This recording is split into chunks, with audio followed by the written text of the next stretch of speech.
జై భీమ్. నేను మీ రవిదేవ.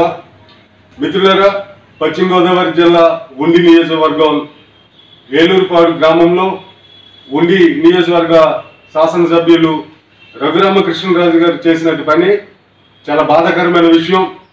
ఒక రాజ్యాంగ నిర్మాత యొక్క ఫ్లెక్స్ని ఆయన ప్రజాప్రతినిధిగా ఉండి ఆయనే స్వయంగా ఆయన చించివేయడం అనేది మరి ప్రజాప్రతినిధిగా ఉన్న ఆయనే మరి దానికి సమాధానం చెప్పాలి. ఎందుకంటే ఒక గ్రామంలో ఏదైనా సమస్య ఉన్నప్పుడు ఇరు పక్షాల వారిని కూడా ఆయన సమావేశపరిచి ఆ సమస్యకు శాంతియుతంగా పరిష్కారం చూపించవలసిన ఒక గౌరవప్రదమైన ఉన్నతమైన స్థానంలో ఉన్న మరి రఘురామకృష్ణరాజు గారు సమస్య పరిష్కారం కోసం ఆ గ్రామానికి వెళ్ళి ఆయన చేతులారా ఆ ఫ్లెక్స్ని చింపడమే కాకుండా అక్కడున్న మరి జనసేన కార్యకర్తలను కూడా ఆయన ప్రోత్సహించడం, వాళ్ళు కూడా ఆ ఫ్లెక్స్ను చింపడం అనేది ఏదైనప్పటికీ కూడా రఘురామకృష్ణరాజు గారు చేసింది అయితే కూడా అది మరి చాలా బాధాకరమైనది. అది దళిత సమాజాన్ని చాలా బాధ కలిగించిన విషయం. అది తక్షణమే రఘురామకృష్ణరాజు గారు జరిగిన విషయం మీద మరి ఆయన వివరణ ఇవ్వాలి.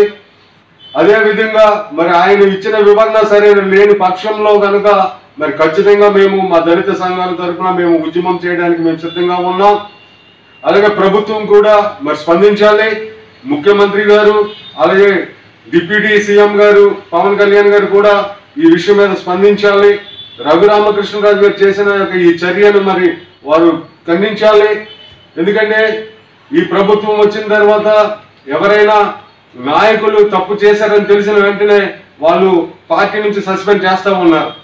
మరి ఇప్పుడు రఘురామకృష్ణరాజు గారు చేసిన ఈ చర్య విషయంలో చంద్రబాబు నాయుడు గారు కానీ లేదా పవన్ కళ్యాణ్ గారు కానీ ఏ నిర్ణయం తీసుకుంటారా అని చెప్పి మేము ఎదురు చూస్తూ ఉన్నాం.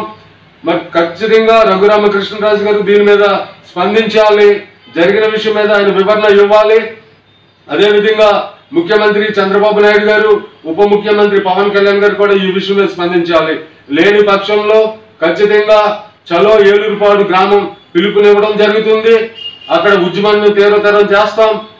ఏదైతే రఘురామకృష్ణరాజు గారు చేసిన ఈ చర్య ఉందో దీని మీద ఖచ్చితంగా మా దళిత జాయింట్ యాక్షన్ కమిటీ తరఫున గవర్నర్ గారిని కలిసి రఘురామకృష్ణరాజు గారి మీద మేము కంప్లైంట్ కూడా చేయడం జరుగుతూ ఉంది.